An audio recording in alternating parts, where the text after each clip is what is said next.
Hello everyone and welcome to another lesson with A Course in Miracles and myself, Janet Melody. Today we're on lesson 131 and I just want to say how grateful I am for you being here and for this course itself. Since I started back in January, it's just brought so much peace into my mind, even in the short moments that I spend making these videos and, doing the practices and just reading it on my own, it just is so blissful, and so the words just speak to my heart, and I hope they do for you too. I also just wanted to say I'm going to start reading slightly differently because I had been saying daughter instead of son, and I've decided that, I'm just going to read it as son because it's just a word. And the whole point of the course is that words are meaningless, they're only meaningful if we give the meaning to them. Words do not have power on us unless we give them power. So I'm relinquishing my meaning to the word sun.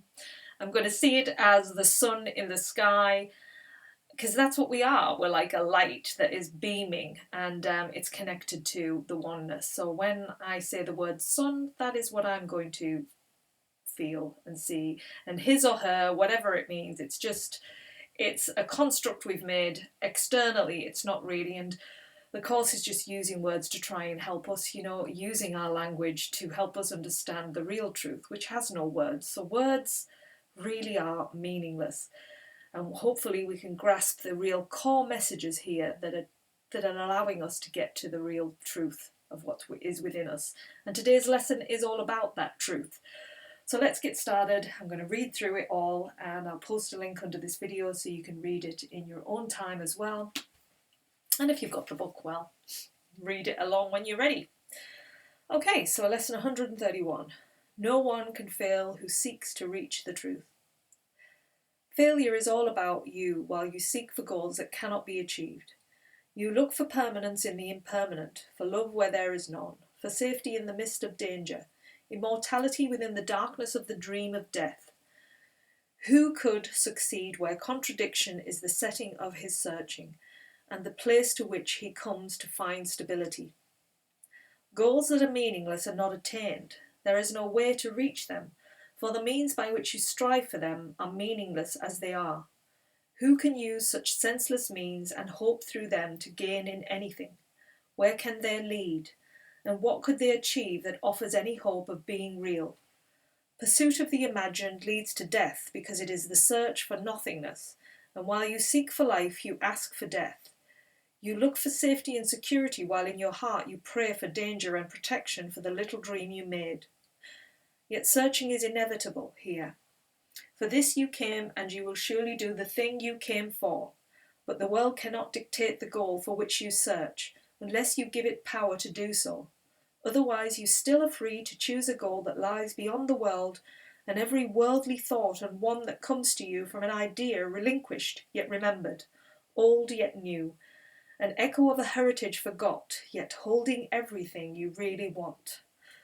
So in this I read it as that, like I was saying about words, that we've created this whole world and it is to be forgotten by going back to the source of where we came, which is, to us it's new, but it's actually old as well, because it's where we actually stem from, it's where we will always come from. We never leave it, we just think we do, and we're living in an external world where we're seeking this kind of love that is conditional. It has to be a certain way for us to love. There's opposites, there's duality, there's all of this, there's an ending and a beginning, whereas there's no such thing in the truth of what real love is. Real love is a constant extension.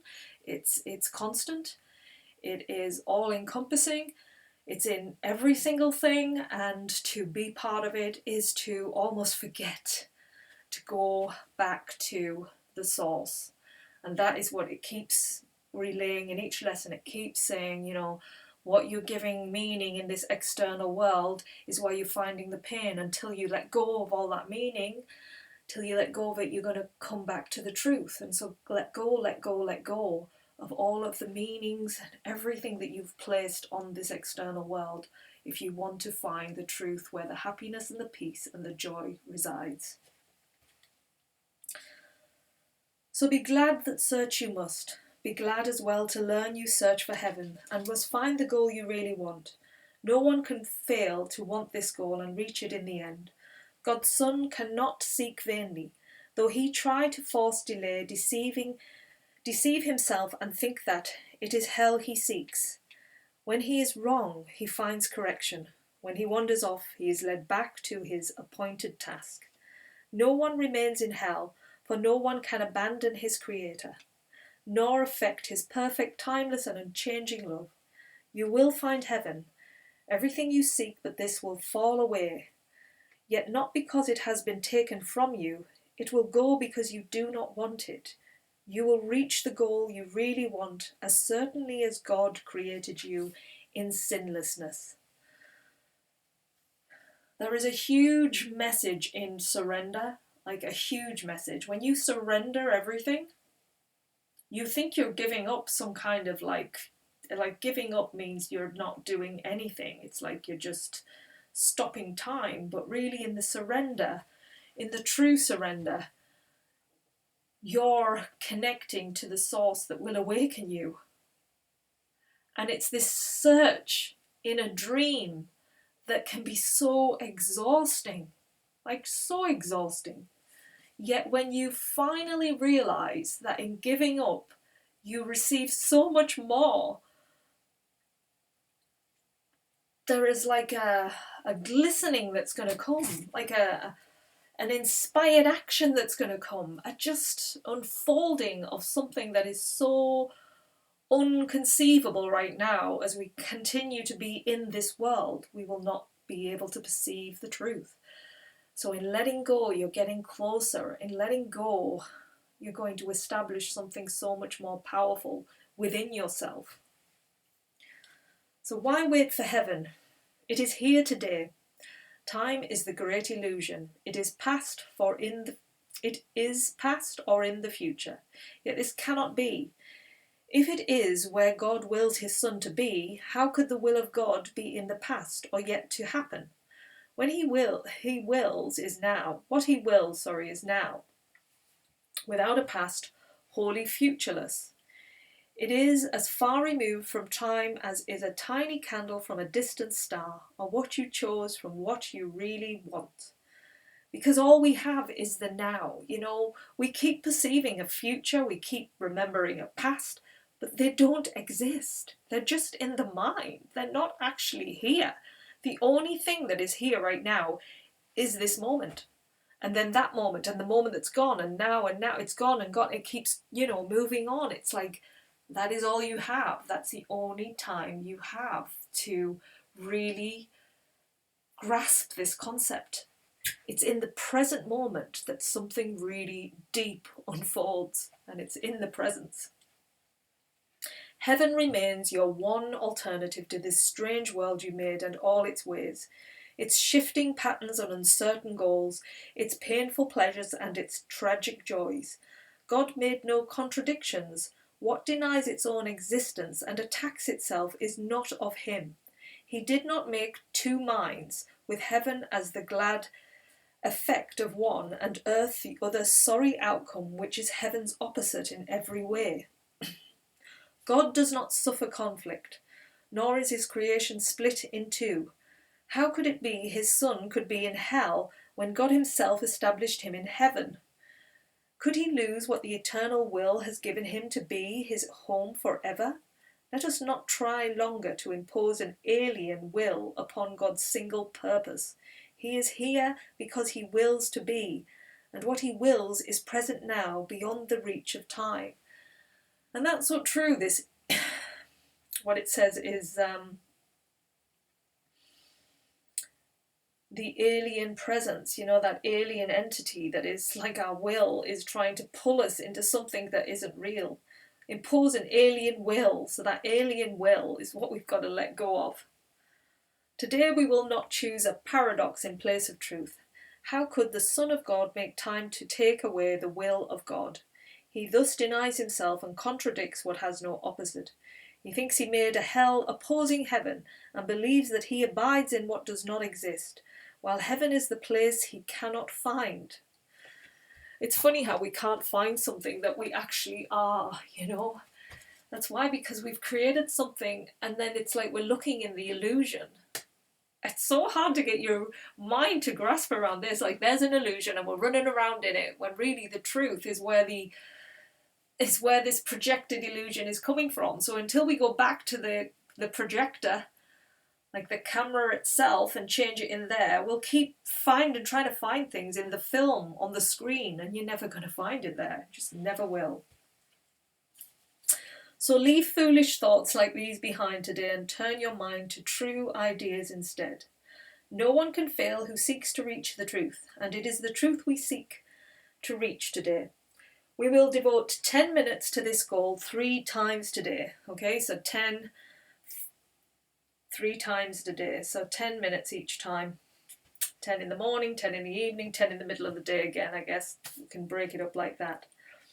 And we will ask to see the rising of the real world to replace the foolish images that we hold dear, with true ideas arising in the place of thoughts that have no meaning, no effect, and neither source nor substance in the truth.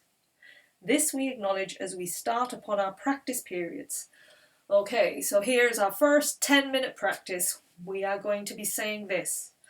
I ask to see a different world and think a different kind of thought from those I made. The world I seek I did not make alone. The thoughts I want to think are not my own. So that is what we have to remember as we're doing our 10-minute practice. I ask to see a different world. We don't want to see this world. And think a different kind of thought. So get rid of the thoughts from those you've made. The world I seek I did not make alone. You did not make this world alone. The thoughts I want to think are not my own. They're not your own, so let go of them. So for several minutes, watch your mind and see. Although your eyes are closed, the senseless world you think is real. Review the thoughts as well which are compatible with such a world and which you think are true. So just see the images that are going to come and the words, and see it from a way, like a detachment from it. Then let them go and sink below them to the holy place where you can enter not. So it's like you're sitting down away from these thoughts and images and looking at them like, look at that, look what I created. What is that? That's not real.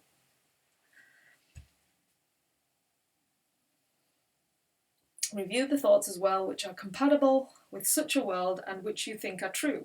Then let them go and sink below them to the holy place where they can enter not.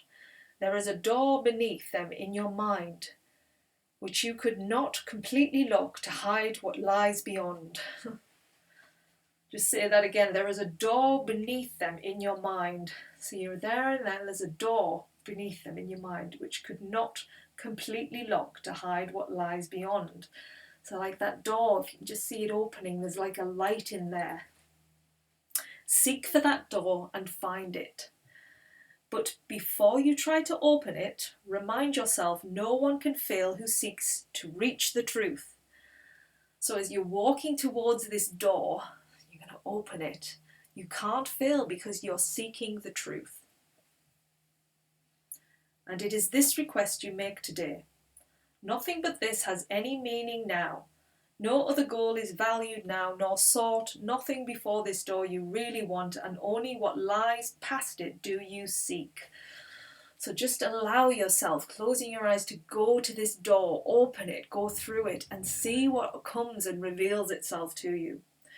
Put out your hand and see how easily the door swings open with your one intent to go beyond it.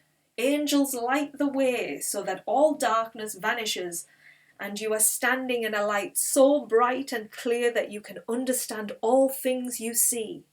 A tiny moment of surprise, perhaps, will make you pause before you realize the world you see before you in the light reflects the truth you knew and did not quite forget in wandering away in dreams. So just let that light unfold as you walk through the door and see the amazing things that are going to start unfolding for you in that wonderful mind of yours, because it is an amazing mind. The imagination is great. When you seek the truth, you go beyond that door into that light. You're going to see something really beautiful unfold during these lovely, amazing 10-minute practices.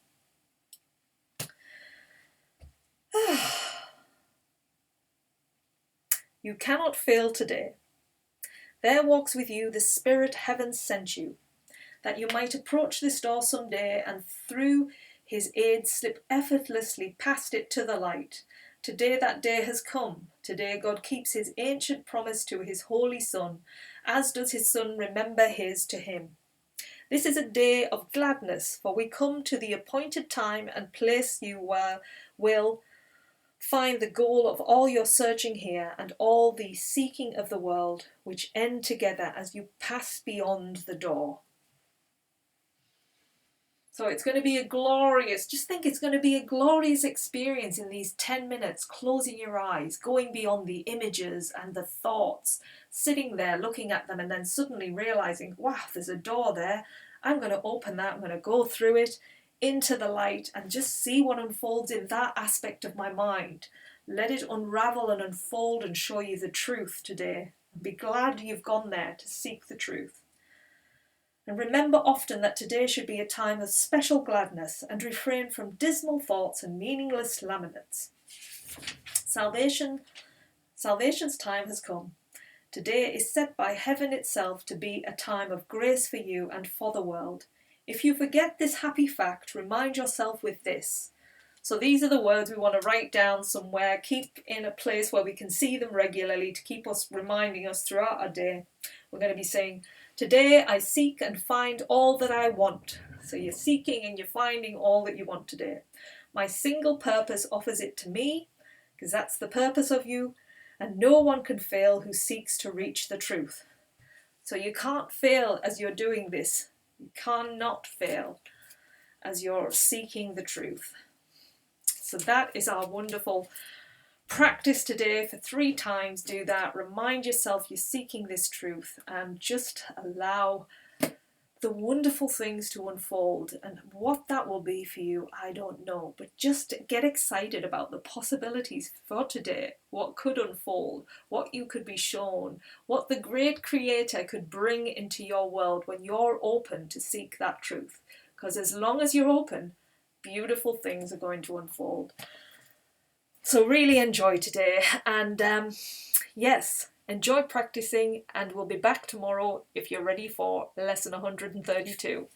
I'll see you then. Take care everyone. Bye.